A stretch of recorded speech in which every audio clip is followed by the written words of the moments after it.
నమస్తే, welcome to Suman TV. నేను పద్మిని. ప్రస్తుతంతో పాటు ప్రముఖ ఆధ్యాత్మికవేత్త లక్ష్మీ నరసింహస్వామి ఉపాసకురాలు శ్రీమతి స్రవంతి గారు మనతో పాటు ఉన్నారు. మాట్లాడదాం అక్క. నమస్తే అక్క. నమస్తే పద్మిని. అక్క, దేవి నవరాత్రుల్లోనే రెండవ రోజు గాయత్రి అమ్మవారు. గాయత్రి అమ్మవారి వైశిష్ట్యం, అలాగే అమ్మవారిని పూజించుకోవటం వల్ల మన ఈతి బాధలు ఉండేటటువంటి విషయాల్లో ఏ బాధ నుంచి మనం బయటపడేటటువంటి పరిస్థితి ఉంటుంది, ఇత్యాది విషయాలు ఒక్కసారి మీ ద్వారా. అమ్మవారు సంపూర్ణ శక్తి స్వరూపిణిగా మనం చూడొచ్చు. మీరు చూస్తే కనుక దత్తాత్రేయ స్వామి తర్వాత బ్రహ్మచారిణి అమ్మవారి దగ్గర మనం చూస్తాము అక్షమాల, మళ్ళీ గాయత్రి అమ్మవారి దగ్గర మనం చూస్తాం అక్షమాల. అంటే జ్ఞానశక్తి స్వరూపిణి, అలాగే సూర్యశక్తి స్వరూపిణి. సూర్యుడు జ్ఞానము కలిసి ఉంటే ఎలా ఉంటుంది అని అంటే గాయత్రి అమ్మవారు అనమాట. ఎంత ప్రశాంతంగా ఉంటారు అని అంటే కనుక ఎలాంటి పనైనా కూడా చేయగలుగుతారు అమ్మవారు అని చెప్పి మనం చేతిలో ఉన్న ఆయుధాలని చూస్తే మనకు అర్థమైపోతుంది అనమాట. అంటే మనకి జిజ్ఞాస ఉండాలే కానీ అమ్మవారి దగ్గర నుంచి లభించిందంటూ ఏమీ లేదు. విశ్వమంతా కూడా అమ్మవారి ఆధీనంలో ఉంది అనేది ప్రస్ఫుటంగా మనకు కనిపిస్తుంది. మరి గాయత్రి అమ్మవారిది చేయాలంటే కంచి పరమాచారి గారి గురించి తప్పకుండా చెప్పుకోవాలి. ఏమండి, మీరు గాయత్రి చేశారు కదా, ఆ జపతీర్థం నాకు ఇస్తారా అని అడిగితే ఎందుకు అని అడుగుతారు. అడిగితే మా ఆవిడ కొంట్లో బాగలేదు, అందుకని అని అంటే నువ్వు చేయవా గాయత్రి అని అంటారు. అయ్యో నేను ఎందుకు చేయనండి, నేను చేస్తాను. మరి ఆ తీర్థమే ఇవ్వు అని అంటారు. అంటే మీరు చేసిన దానికి నేను చేసిన దానికి ఎంత తేడా అని అంటే, నేను చేసేది గాయత్రినే, నువ్వు చేసేది గాయత్రినే, అమ్మవారు ఒకటే, నువ్వు ఇచ్చి చూడు అంటారు. నెల రోజుల్లో ఆయన చాలా సంతోషంగా వచ్చి మా ఆవిడ బతికి బట్టగట్టిందండి, ఏమి ప్రాబ్లం లేదన్నారు డాక్టర్లు అని చెప్తారు. అద్భుతం. అలాగే ఇంకొకళ్ళు బ్రాహ్మలు వస్తారు, వచ్చి ఏమండి మా ఊర్లో మమ్మల్ని అందరూ ఎక్కిరిస్తున్నారు, సిక్కలు పట్టుకున్నారు, అది ఇది అని చెప్పి ఇష్టం వచ్చినట్టు మాట్లాడుతున్నారు, నడిచి వెళ్ళాలంటే భయంగా ఉంది అని అంటే మీరు గాయత్రి చేస్తున్నారా అందరూ అని అడిగితే తలదించుకుంటారు అందరూ. చేయట్లేదు, వెళ్ళి చేయండి అని చెప్తారు. 15 రోజుల్లో వచ్చి ఇప్పుడు ఎవ్వరు మాట్లాడడం లేదు అంటే చాలా గౌరవం ఇస్తున్నారు అని చెప్తారు. ఈ సమస్య ఆ సమస్య అని కాదు, ప్రతి దానికి కేర్ ఆఫ్ అడ్రసింగ్. అయితే మీకు ఇంట్లో ఎవరన్నా మీ మాట వినడం లేదు, మీకు గౌరవం అనేది లేదు. మనం ఎట్లా అంటే దైనందిన జీవితంలో రోజు చేసే టమాటా పప్పే, ఏమండి పప్పు ఎలా ఉంది అని అడుగుతాం. నేనైతే అడుగుతా, రోజు చేసింది ఎలా ఉందండి, బాగుంది అని అంటే ఇంకా ఎనర్జీ అనిపిస్తుంది. అంటే అట్లాంటి అప్రిసియేషన్ అనేది ఇంట్లో లేదు అని అంటే కనుక లైవ్లీనెస్ అనేది ఉండదు. కరెక్ట్.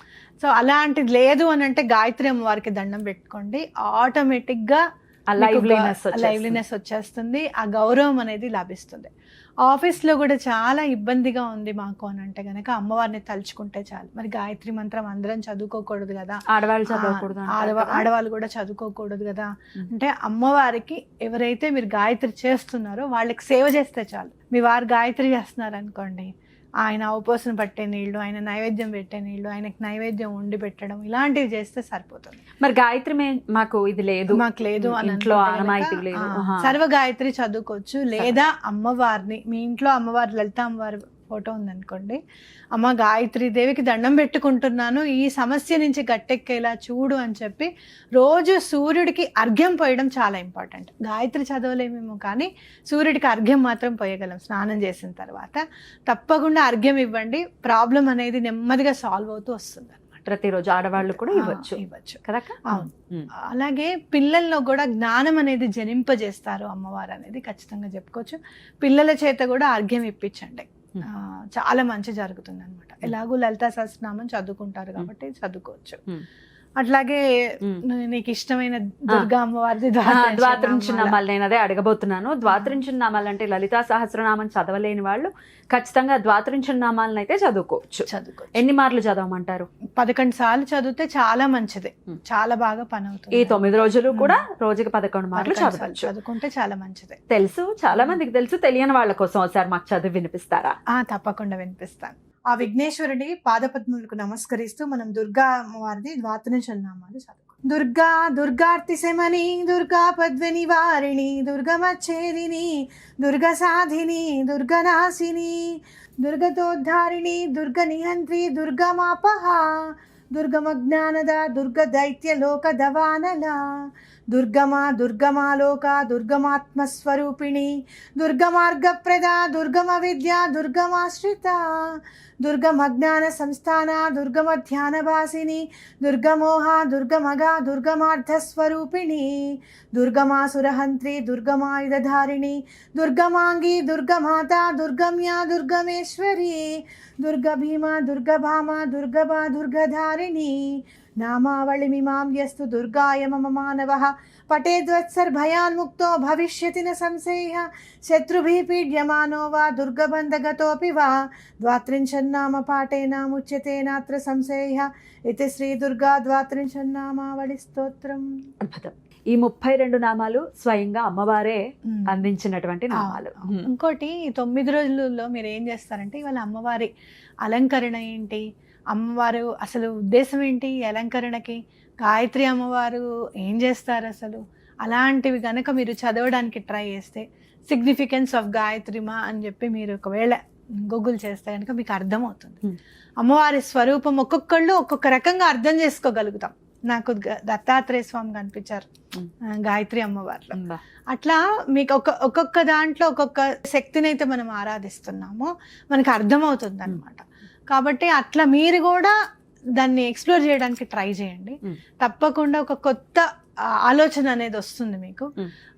ఇంకా చూస్తే కనుక యూనివర్స్కి గాయత్రి అమ్మవారికి చాలా ఉందని చెప్పుకోవచ్చు. అందుకే గ్రీన్ కలర్ కట్టించమంటారు గాయత్రి అమ్మవారికి. గ్రీన్ కలర్ శారీ చెప్తూ ఉంటారు. అంటే యూనివర్స్ కి అమ్మవారికి పచ్చదనానికి, అమ్మవారికి ప్రకృతిలో ఉన్న పచ్చదనానికి అమ్మవారికి రిలేషన్ ఉందని మనకి అర్థమవుతుంది అనమాట. రైట్, అద్భుతం.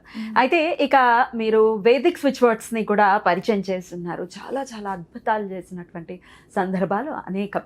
లలితం లంబోదరం అయితే నాకు కూడా పర్సనల్ గా కాల్స్ రావటం కానీ, పెళ్ళైపోయిందండి ఇది చదవటం మొదలైన తర్వాత అని చెప్పిన వాళ్ళు ఉన్నారు నాకు, నా ఫ్రెండ్స్. సో మరి ఈ నవరాత్రుల్లో కూడా మరి ఈ 2వ రోజు గాయత్రీదేవి అమ్మవారికి ఈ 2వ రోజు గాయత్రీదేవి అమ్మవారికి సంబంధించినటువంటి ఈ రోజున ఏ స్విచ్ వర్డ్ ని ఖచ్చితంగా చదువుకోవచ్చు? లలితం భాస్కరం. లలితం భాస్కరం చాలా బాగా పనిచేస్తుంది. అవునా? చూడండి, మీకు ఎలాంటి పనులైనా సరే అయిపోతాయి లలితం భాస్కరం అని అంటే. పిల్లల మాట వినడం దగ్గర నుంచి ఇంట్లో హార్మోని అనేది అంత మొత్తం వస్తుంది లలితం భాస్కరం చదివితే. ఇంట్లో ఈ సమస్య ఉంటుంది, అంటే చెప్తూ ఉంటారు మా వారేం పెద్దగా పట్టించుకోరండి, పెద్దగా మాతో ఏం మాట్లాడరు, మీరు ఇందాక చెప్పినట్టుగా ఏదో అలా సొసైటీ కోసం నడిచిపోతుంది లైఫ్ అని అనేవాళ్ళు. డెఫినెట్గా అది మారాలి, హార్మనీ చాలా బాగుండాలి ఇంట్లో అనుకుంటే. కుటుంబ వ్యవస్థలోనే సర్దుకుపోవడం అనేది చాలా పాజిటివ్ మాట పద్మిని. అన్ఫార్చునేట్లీ కాంప్రమైజ్ అనేది నెగిటివ్ అయిపోయింది. కానీ ఇప్పుడు అసలు యాక్చువల్గా చెప్పాలి అని అంటే సర్దుకుపోవడంలో ఉన్నంత ఆనందం ఎందులోనూ ఉండదు. ఒక స్టేజ్ వచ్చిన తర్వాత ఇదంతా కాదు, ఆధ్యాత్మికంగా ఒక ముందుకు వెళ్ళిపోతూ మనుషులందరినీ మన వైపు అట్రాక్ట్ చేసుకోగలము అని అంటే అది ఓన్లీ ఆధ్యాత్మికతతోనే కూడుకుంటుంది. అది ఎప్పుడైతే మనం ఆ వేవ్ లెంత్, ఆ ఫ్రీక్వెన్సీకి మనం టచ్ అవుతామో మిగతా ఫ్రీక్వెన్సీస్ అన్ని మనం వెతుక్కుంటూ వస్తాయి అనేది నా గట్టి నమ్మకం. బ్యూటిఫుల్. అయితే ఆధ్యాత్మికం వైపు 1000 అడుగులు అంతే కదా. ఎంతసేపు కోరికలు అవి నెరవేర్చుకోవటం ఎట్లా ఇవన్నీ ఓకే ఉండొచ్చు, బట్ ఇంకొంచెం అహెడ్ ఆలోచించాలి. అవును. రైట్. ఇక ఈ లలితం భాస్కరం ఎన్నిసార్లు చదవమంటారు? 108 సార్లు చదువుకోండి. రైట్. తప్పకుండా స్నానం చేసిన తర్వాతనే చదవాలి, ముందు చదవకూడదు. లలితం భాస్కరం 108 టైమ్స్ చదవండి. రైట్. ఇంటి నుంచి వచ్చిన తర్వాత అయినా రాత్రి అయినా చదువుకోవచ్చు. కాళ్ళు చేతులు కడుక్కొని ఆ బట్టలు మార్చేసేసుకొని. చాలా బ్యూటిఫుల్గా ఎక్స్ప్లెయిన్ చేశారక. ఇక 3వ రోజు ఏ అమ్మవారికి సంబంధించి మనం ఆరాధన చేసుకోవచ్చు, ఎలా చేసుకోవాలి, ఎటువంటి వేదిక్ స్విచ్ వర్డ్ని చదువుకోవచ్చు, ఇవన్నీ నెక్స్ట్ వీడియోలో మనం మాట్లాడుకుందాం. Thank you so very much అక్క. నమస్తే. నమస్తే.